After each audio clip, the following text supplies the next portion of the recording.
एक जंगल में एक गधा और एक लोमड़ी रहते थे। गधा और लोमड़ी के बीच बहुत अच्छी दोस्ती थी। वह दोनों अक्सर जंगल में साथ घूमने जाया करते थे।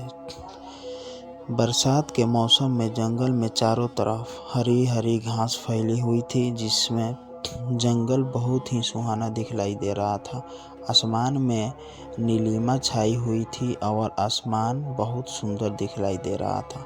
हरी हरी घास को देखकर लोमड़ी गधे से बोली, गर्मियों के दिनों में जंगल कितना सूखा पड़ा था और अब देखो हरी भरी घास के कारण जंगल कितना सुंदर दिखाई दे रहा है। लोमड़ी की बात सुनकर गधा बोला, लोमड़ी बहन, तुम यह क्या बात कर रही हो? घास भी कहीं हरी होती है क्या? घास का रंग तो नीला होता है। गधे की बात सुनकर लोमड़ी को हंसी आ गई और लोमड़ी गधे से बोली, अरे गधे भाई, घास का रंग हरा ही होता है। गधा फिर बोला, घास तो मेरा भोजन है, तो क्या मुझे घास का रंग भी नहीं पता है? तुम तो मांसाहारी जीव हो, तुम्हें क्या पता घास का रंग कैसा होता है? गधा और लोमड़ी दोनों अपनी बात पर अड़े रहे। धीरे धीरे दोनों में बहस होने लगी और दोनों एक दूसरे के साथ मानने के लिए बिल्कुल भी तैयार नहीं थे। दोनों को ही लग रहा था वही सही है और वह ही दूसरे से ज़्यादा बुद्धिमान है। लोमड़ी तो जन्मजात चालाक होती है। वह गधी से बोली, इस तरह अगर हम दोनों बहस करते रहें तो हमारे आपस में लड़ाई हो जाएगी और इसमें हमारी दोस्ती खराब हो जाएगी। इसलिए अब इस बात को निर्णय किसी और पर छोड़ देते हैं कि कौन सही है और कौन गलत।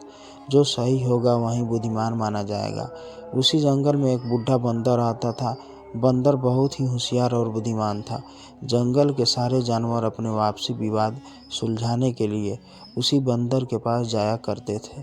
गधा और लोमड़ी दोनों ने निर्णय किया कि इस बात का फैसला बंदर पर ही छोड़ देते हैं कि कौन सही है और कौन गलत। लोमड़ी मन ही मन बहुत खुश हो रही थी, क्योंकि वह जानती थी कि घास का रंग तो हरा ही होता है, इसलिए निर्णय उसी के पक्ष में आएगा। गधा और लोमड़ी दोनों मिलकर बूढ़े बंदर के पास गए और उसी सारी बात बताई। लोमड़ी बंदर से बोली, बंदर भाई, आप जो भी निर्णय लेंगे उसे हम दोनों सहर्ष स्वीकार करेंगे। गधे और लोमड़ी की बात बंदर ने बड़े ध्यान से सुनी और अपना निर्णय देते हुए बोला, घास का रंग तो नीला ही होता है, इसलिए इस विवाद में जीत गधे की ही होगी।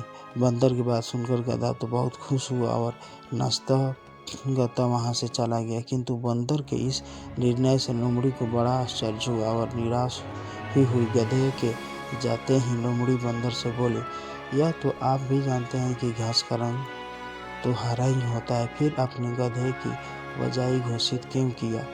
बूढ़ा बंदर बोला, यह सत्य है कि घास का रंग हरा ही होता है, किंतु तुम तो एक बुद्धिमान प्राणी माने जाते हो और बुद्धिमान होकर एक मूर्ख गधे से वाद विवाद कर रहे हो, इसलिए बुद्धिमानी के तराजू पर तुम फेल हो जाते हैं।